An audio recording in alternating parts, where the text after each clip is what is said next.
বহুত বেছি ৰ'দ দেখি এফালে আইসকল বহি আছিলে কেইগৰাকীমান। তেওঁলোকে ক'লে বোলে ইয়াতে বহা, ইয়াত ধুনীয়াকৈ ছাঁও পৰি আছে আৰু লগতে বতাহো দি আছে। আৰু মানে সেয়াত যিহেতু তিৰপাল তৰা হৈ আছে আৰু ভকতসকলৰ লগত বহুতখিনি আইসকল বহি আছে, কিন্তু বহুত বেছি ৰ'দো পৰি আছে। সেইকাৰণে আমি ইয়াতে বহিলোঁ ধুনীয়াকৈ। আৰু যিহেতু এতিয়া নাম প্ৰসংগ শেষ হৈছে আৰু শেষ হোৱাৰ পাছতে লাহেকৈ প্ৰসাদ বিতৰণ হ'ব। তাৰপাছতে অকণমান কিবা এটা জলযোগৰ ব্যৱস্থা কৰিছে। সেইখিনি কৰি মেলি লোৱাৰ পাছতহে মানে খাই বৈ লৈ উঠি আইসকলে নামত ধৰিব। আৰু যিহেতু কেইবাটাও নামৰ পাৰ্টি মানে দলৰ নাম নিমন্ত্ৰণ কৰিছে, সেয়েহে মানে আগতীয়াকৈ ভকতসকলক বিদায় দি লয়। যিহেতু ভকতসকল ৰাতিপুৱাৰ পৰা আছে, সেইকাৰণে ইমান দেৰিলৈকেতো ভকতসকল থাকিব নোৱাৰিব। সেইকাৰণে খাই বৈ লৈ উঠাৰ পিছতহে আইসকলক নাম ধৰিবলৈ দিছে।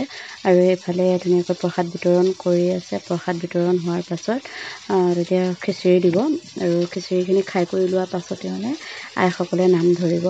সেইকাৰণে ভগৱানৰ ওচৰত এটাই প্ৰাৰ্থনা কৰিছোঁ, যাতে জুবিন দা য'তেই আছে ভগৱানে ভালে কুশলে ৰাখক আৰু সদায় যাতে সকলোকে তেওঁ কৃপা ৰাখক, যাতে তেওঁ সদায় আমি যদি কিবা ভুল কৰোঁ তেওঁ সদায় আমাক বাট দেখুৱাই নিয়ক, সঠিক পথ দেখাই দিয়ক। কিবা যদি ভুল কৰোঁ আমাক কিবা এটা ইংগিতেৰে হ'লেও আঙুলিয়াই দিয়ক, তাকে প্ৰাৰ্থনা কৰিছোঁ। লগতে জুবিন দাৰ যাতে অতি সোনকালে ন্যায় পায়। আজি বহুত বেছি ভাল লাগিছে, মই দুটামান ভিডিঅ' পাইছোঁ, পোষ্ট পাইছোঁ। গৰিমাবোৰে ন্যায় বিচাৰিছে, যিহেতু তেওঁৰ কাৰণে বাট চাই আছিলে আৰু তেওঁ একো নোকোৱালৈকে আমাৰ কোনেও মানে ধৰক একো সিদ্ধান্ত ল'ব নোৱাৰে। সেইকাৰণে মানে অতদিনে বাট চাই আছিলে আৰু আজি যেতিয়া পোষ্টটো পালোঁ মনটো বহুত বেছি ভাল লাগিছে।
নাম হৈ আছে, একদম নাম মানে শেষ হোৱা নাই, তথাপিতো গুচি আহিলোঁ। যিহেতু ঘৰত কাম বন একো কৰি থৈ যোৱা নাছিলোঁ, সেইকাৰণে গুচি আহিলোঁ। আৰু একদম ইমান বেছি গৰমৰ কাৰণে একদম কিবা লাগি গৈছে দেহাটো, মানে কৈছোঁ নহয়,